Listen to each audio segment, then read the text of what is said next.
Joining me now is Josh McConkey, Colonel, retired U.S. Air Force award-winning best-selling author. Josh, thanks for being with us today. Good morning. We have a snow day here in North Carolina, so it's gonna be a fun day at home. I know, right? Even in snowing in Charlotte, I watched the Charlotte game. No, the Raleigh game, right? What are they? The Hurricanes in Raleigh, Yeah. and they were showing the snow. They were showing the snow outside in Raleigh, and it was like 10, 15 degrees or something. So good game. The fans, the announcers for the Hurricanes call their fans, they what do they call them? Caniacs. Caniacs. That was it. Yes. That was the first, because I had tuned in the Carolina broadcast team because I bet Carolina the game, right? So obviously you don't want to hear the other team. So I got NHL hockey or something. So I put in the Carolina game. They call them what is it? Caniacs. Yeah. Caniacs. Gabriel to tomorrow night's game. So The Caniacs. And yeah. the fight they had at the beginning of the second period, like they didn't even drop the puck. They didn't even drop the puck. They started a fight. It's Love hockey. too funny. Hockey. That was a good game. They won that in overtime. Yep. I don't know. You didn't call up to talk about hockey. Okay. But happy that you're in Charlotte. You know Minnesota Governor Tampon Tim. Tell us what's going on there. Oh, he was my teacher in high school in rural Alliance, Nebraska. It was his first teaching job. This was 1992, 93. And his wife was my teacher for 3 days as a sophomore because she was just so inappropriate. She had a life-size cardboard cutout of Hillary Clinton in the back of her class. And this is 1993 in rural western Nebraska. Like, read the room. So you talk these early days of just indoctrination. She was the godmother of indoctrination. And Mr. Walls was a great teacher. He was a football coach, and somewhere between 1992 and 93 and his run for governor, he just straight up lost his mind, took some very hard left turns. And what you're seeing in Minneapolis now is just a complete disregard for just rule of law. Now, you don't have to like the laws, but you do have to obey them. Assaulting officers, violating the FACE Act and having these people just march into a church, intimidate, obstruct, scaring little kids, fearing for their parents' lives. It's so bizarre. But then you see Don Lemon, and like the only thing dumber than committing a crime is to do the planning and execution, posted all over social media, and then live stream the event. And when you actually read the FACE Act, it's like they read it, planned it out, and executed exactly that to violate that specific law. It's really bizarre. Where are they going with this? I think what you're seeing is it's more insidious. This is literally a breakdown of society where half of the country just has no moral compass. They're beholden to no one other than themselves. And when you don't have something higher than yourself to hold yourself accountable to, it's Lord of the Flies. It's descending into chaos and madness. It's straight up anarchy. It's really hard to watch. This is somebody I've known for 30 years and fails to condemn the violence, calls law enforcement Gestapo and Nazis, and then compares rioters who are assaulting law enforcement officers. There's been an 8,000% increase in death threats. There's a 1,300% increase in assaults on law enforcement. And then he compares those rioters to literally to the Civil War veterans that fought for Minnesota at the Battle of Gettysburg. It's just inflammatory. It's more than just. It's crazy. I've known this guy for so long, and we need him to step up and be a real leader. Well, he's not. He's never going to do that. I mean, he's completely now a tool of the communist left.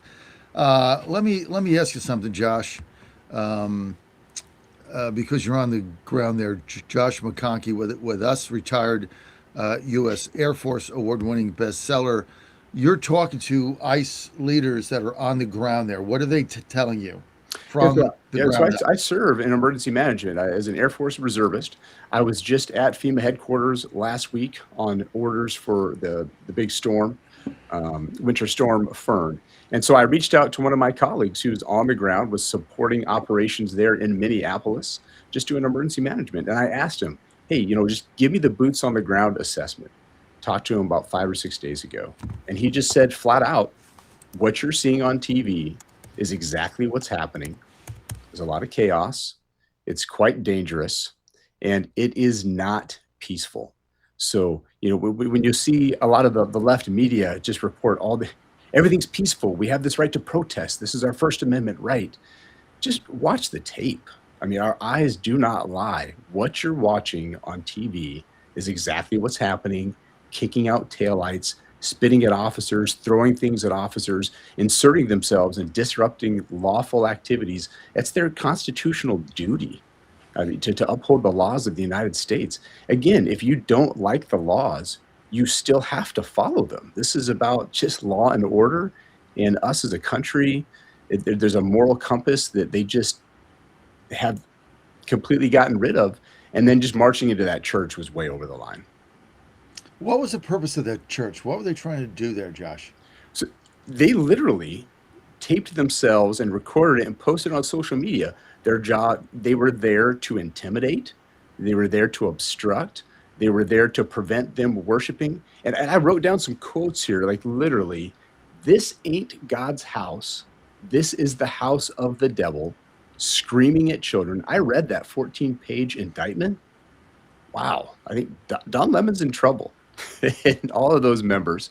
And there was actually one injury from someone that was trying to leave. They had obstructed the exit, and there was an injury there. I'm sure, I hope it was not intentional injury, but that raises it to a felony level. So what were some of the things they were screaming? Oh, so they actually screamed, this ain't God's house. This is the house of the devil. And then they were screaming in the faces of children as young as 4 or 5 years old. I wrote these quotes down. Do you know your parents are Nazis? They're going to burn in hell. I mean, screaming in a place of worship on a Sunday at 10:30 in the morning with your family. I have a wife and 3 kids. That is such a sacred, that time is so precious. I work a lot of weekends. I'm an emergency physician, and then I have Air Force drill duty. When I get the opportunity to take my family to church and we're sitting there together, just imagine you're sitting there, a group of just unruly protesters barge in uninvited into your house of worship, obstruct you from leaving. They're wearing big, bulky coats. Do they have guns? Do they have weapons? You don't know. They're screaming hateful, angry things. They're screaming at your children. They're watching your children cry. And then they're yelling, this ain't God's house. I mean, there is no way that congregation could not have known that something extremely dangerous or life-threatening was going to happen. So it was so amazingly uncalled for and so far over the line. And when you hear the left defending that now, like, oh, this is again, clearly not peaceful, clearly violating the FACE Act, clear intent to cause disruption. And then Don Lemon, while he's live streaming the event, is literally telling people, I know this makes you really uncomfortable. This was our intent. They have no case. It's insane. You know, you look at this and it's I don't know, their objective is to basically turn the country against uh, getting illegals out. As simple as that. Trump got 77 million votes, and somehow they're able to control the narrative now on ICE, and it's an unfortunate thing. And we got to turn this around very quickly. How do we turn the optics here around, Josh? Just tell the truth. Report the facts. When you have discussions, I have a family member who is she's lost her mind. And we're having this discussion very respectfully. It's my sister. I love her very much. She kept, she's so much into just supporting illegal immigration. She's like, well, it's only a civil violation. I'm like, no, it's not. Literally, all I did was post the facts. Here's the U.S. code. Here's the section. It's clear as crystal. It's fact. You do not have to like the law, but you do have to obey the law. And then they lose their minds. So it's almost come to a point where you can't rationalize with them. you can't talk facts with them. Literally, me posting a code, I think it's been there since 1952 for U.S. code, and they just lose their mind. It's all this, it's all emotion and lawlessness. It's sending into Lord of the Flies, and I think we have to just stick together as It narrative. is. I mean, your best analogy here is it's the Lord of the Flies in Minneapolis. That's It really is. what it is, Josh. Hey, Josh, I got to bounce. People want to follow you. Where do they go? Right, you can go to waitbehindthespear.com if you want to learn more about the nonprofit organization WEIGHT, waitbehindthespear.com. And if you want to join the team, I'm running for lieutenant governor here in North Carolina. We're going to bring that purpose-driven leadership back to Raleigh, strongernc.com. See, I didn't know you were running for lieutenant governor. That was not in your rundown. So I need you to stay on the line. Be sure that Tyler's got your mobile. I'll call you sometime today. We'll hook up. I did not know that. Josh McConkey. How do I say your last name? McConkey, yeah, just like McDonald's, McConkey. Okay, Josh McConkey running for lieutenant governor. That primary is in May, right? Yeah, and it's coming up. It's a 2028 race, so we have a very long runway. Oh, it's a 28 race. Okay. Yes, sir. So you got plenty of time. Stay on the line. Give Tyler your number, or just put it. It's easier actually because you're on video. Just put it in the chat, and we'll take it from there. Josh, thanks for being with us. Hey, thank you very much. Susie Voiles next. Keep it right here.